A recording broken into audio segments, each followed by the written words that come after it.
Subscribe करें हमारा YouTube channel BK math classes and press the bell icon, जिससे आपको आने वाली हर वीडियो का नोटिफिकेशन मिले सबसे पहले। हेलो स्टूडेंट्स, स्वागत है आपका मेरे YouTube channel BK math classes में। इस वीडियो के अंदर मैं आपको बताऊंगा कक्षा 12 का भौतिक विज्ञान का एक महत्वपूर्ण टॉपिक जो आपका सन 2025 की परीक्षा में आने के लिए इंपॉर्टेंट है।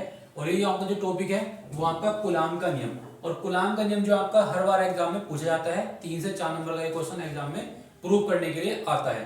तो इस क्वेश्चन को हम एग्जाम में किस तरह से सोल्व करेंगे, तो आइए सीखते हैं। तो सबसे पहले हम यहाँ पर लिखेंगे कूलाम का नियम।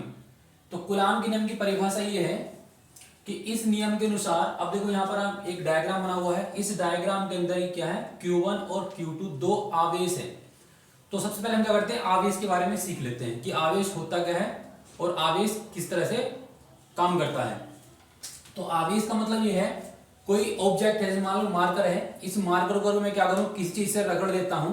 अगर मैं इस मार्कर को किसी चीज से रगड़ता हूं तो इस मार्कर के अंदर एक गुण उत्पन्न हो जाएगा जो क्या करेगा, किसी दूसरी वस्तु को या तो अपनी ओर आकर्षित करेगा या करेगा प्रतिकर्षित।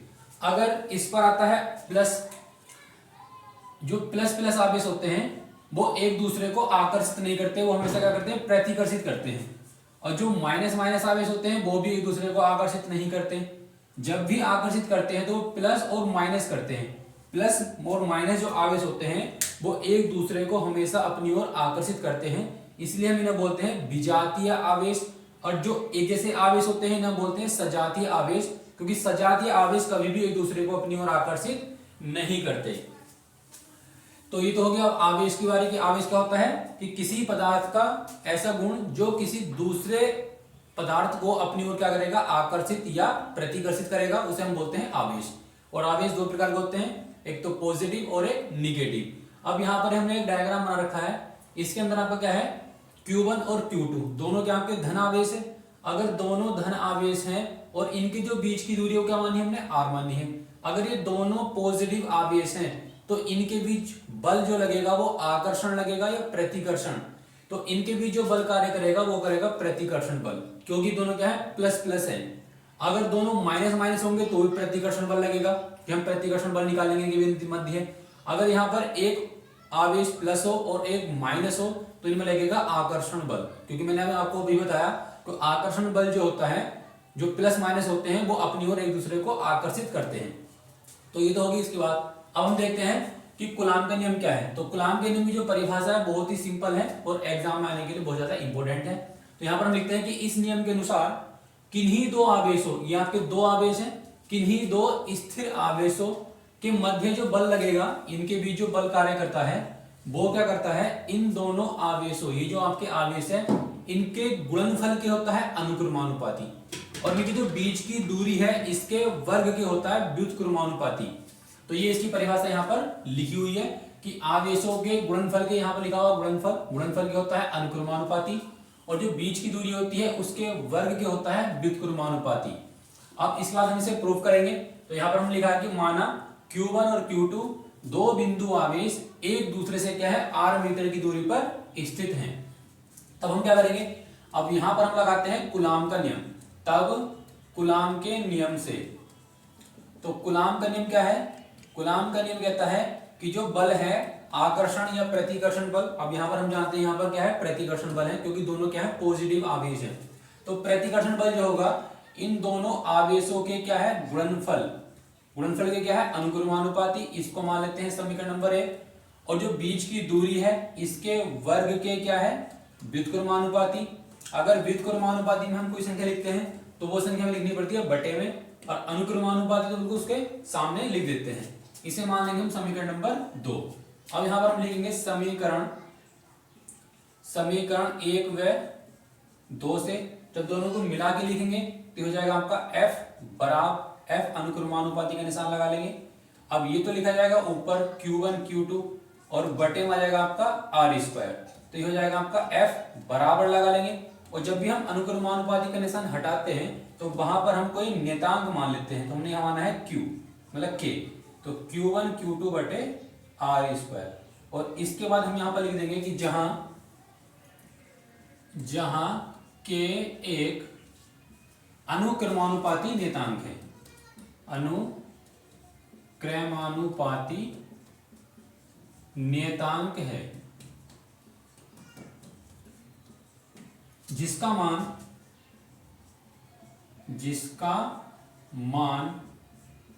प्रयोगों द्वारा 9 गुणा 10 की घात 9 न्यूटन मीटर स्क्वायर प्रति कूलम स्क्वायर प्राप्त होता है। तो यहां लगा देंगे F बराबर, इस K की जगह हम लगा देंगे यहां पर 9 गुणा 10 की घात 9 और यहां लिख देंगे Q1 Q2 बटे R स्क्वायर, और जो बल का मात्रक होता है वो आता है पर न्यूटन। इस K की जगह हम यहाँ K का मान लगा देंगे। अब अगर हम इस फॉर्मूले को इस टाइप से लिखते हैं तो देखने में थोड़ा अजीब सा दिखाई देता है, तो हम क्या करते हैं, इस वाले पद के स्थान पर यानी कि यहां पर हम लिखते हैं इसकी सुविधा के लिए हम क्या करते हैं 9 गुणा 10 की घात 9 न्यूटन मीटर स्क्वायर प्रति कूलम स्क्वायर के स्थान पर हम लिख लेते हैं, क्या लिखते हैं इसके स्थान पर हम 1/4 पाई एप्सिलॉन 0, 1/4 पाई या 4 पाई, इसको हम एप्सिलॉन नोट भी कहते हैं और एप्सिलॉन 0 भी कहते हैं, लिख लेते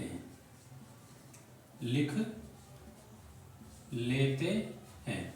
तो अब हम क्या करेंगे, इस वाले पद के स्थान पर यहां पर हम ये वाला मान लिख लेंगे। तो ये बन जाएगा आपका F बराबर 1/4 पाई एप्सिलॉन नोट और Q1 Q2 बटे R स्क्वायर, और इसका जो मात्रक होता है बल का मात्रक वो होता है आपका न्यूटन। तो ये आ जाएगा आपका कूलम का नियम। तो इस प्रकार से आप एग्जाम में इस क्वेश्चन को सोल्व कर सकते हैं, और ये आपको जो क्वेश्चन सिद्ध करने के लिए आता है वो 2 से 3 नंबर का एग्जाम में पूछता है। तो अब हम देखेंगे कि एप्सिलॉन जो नोट है, यहाँ पर जो एप्सिलॉन नोट है इसकी आंकिक वैल्यू कितनी होती है और आंकिक वैल्यू हम किस प्रकार से इसकी निकाल सकते हैं। तो अब हम देखेंगे एप्सिलॉन नोट या एप्सिलॉन 0 का आंकिक वैल्यू कितनी होती है। यहाँ पर हम इस तरह से हेड निकालेंगे, और ये भी आपका जो अलग से क्वेश्चन पूछ लेता है एग्जाम में कि एप्सिलॉन नोट की वैल्यू निकाल के दिखाओ, तो ये भी आपका जो क्वेश्चन है लगभग 2 नंबर का एग्जाम में पूछ लेता है। तो सबसे पहले हम यहाँ के लिखेंगे इसको सिद्ध करने के लिए, यहाँ हम लिखेंगे हम जानते हैं कि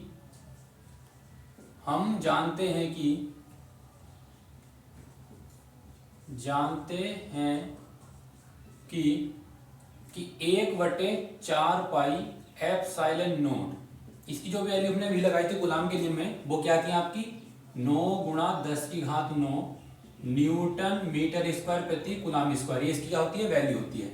अब इसको हमें सोल्व करना है, और सोल्व करने के बाद यहां से हम क्या करेंगे एप्सिलॉन नोट की वैल्यू निकाल लेंगे। तो 4 पाई की तरह मल्टीप्लाई कर देंगे तो हो जाएगा आपका 1/एप्सिलॉन 0 बराबर हो जाएगा आपका 4 पाई और 10 की घात 4 पाई गुणा 9 गुणा 10 की घात 9 न्यूटन मीटर स्क्वायर प्रति कूलम स्क्वायर। अब हम क्या करेंगे, इसको पलट देंगे तो ये भी संख्या क्या हो जाएगी, पलट जाएगी। तो जाएगा एप्सिलॉन नोट बराबर, इसे लिख लेंगे 1 के बटे में, तो हो जाएगा 4 पाई और 9 गुणा 10 की घात 9। अब जब ये संख्या पलटेगी तो इसका जो मात्रक है वो भी पलट जाएगा, तो कूलम स्क्वायर आ जाएगा आगे और न्यूटन मीटर स्क्वायर हो जाएगा आपका बटे में। अब 1/4 पाई का मान लगा देंगे 3.14 गुणा 9 गुणा 10 की घात 9। अभी जो मात्रक है इसको हम ऐसे ही लिख लेंगे, इस घात को हम ले जाएंगे ऊपर तो जाएगी -9, क्योंकि घातों का नियम ये होता है अगर कोई संख्या यहाँ पर पॉजिटिव है घात में तो वो निगेटिव हो जाएगी, और निगेटिव की जगह बन जाएगी आपकी पॉजिटिव, यानी कि ऊपर नीचे जाने पर वो संख्या का चिन्ह बदल जाता है। और 4 के से गुणा कर लेंगे तो हो जाएगा आपका 4 चौक 16, 4 1 5 और 4 तिया 12, 12.56 गुणा में 9।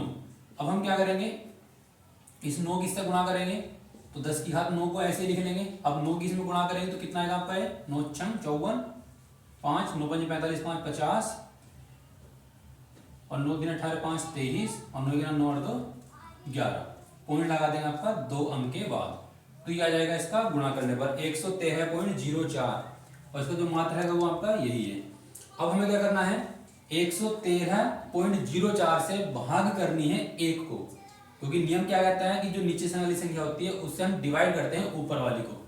अगर हमें डिवाइड से एग्जाम में बचना है तो हमको क्या करना है, आपको एप्सिलॉन 0 का डायरेक्ट ही मान पता होना चाहिए 8.85 गुणा 10 की घात माइनस के 12, ये इसका मान होता है। अगर हमें डायरेक्ट एग्जाम में लिखना है तो ये वाला मान हमें न्यूमेरिकल में यूज करना पड़ता है।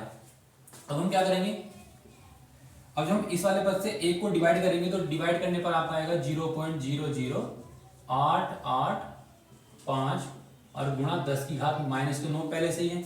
अब इतनी जल्दी मैंने इसे डिवाइड कैसे कर दिया आप ये समझ रहे होंगे। अब देखो यहाँ पर हमारे कितनी घात है, 9 घात है। इस 9 घातियों को मुझे जोड़नी पड़ेगी 3 घात, तभी तो आपकी 12 घात प्राप्त होंगी। तो मैंने क्या किया, इस 9 घातियों को मैंने उसी हिसाब से पॉइंट लगाया, क्योंकि देखो वैल्यू तो इसकी आनी है 8.85 ही आनी है।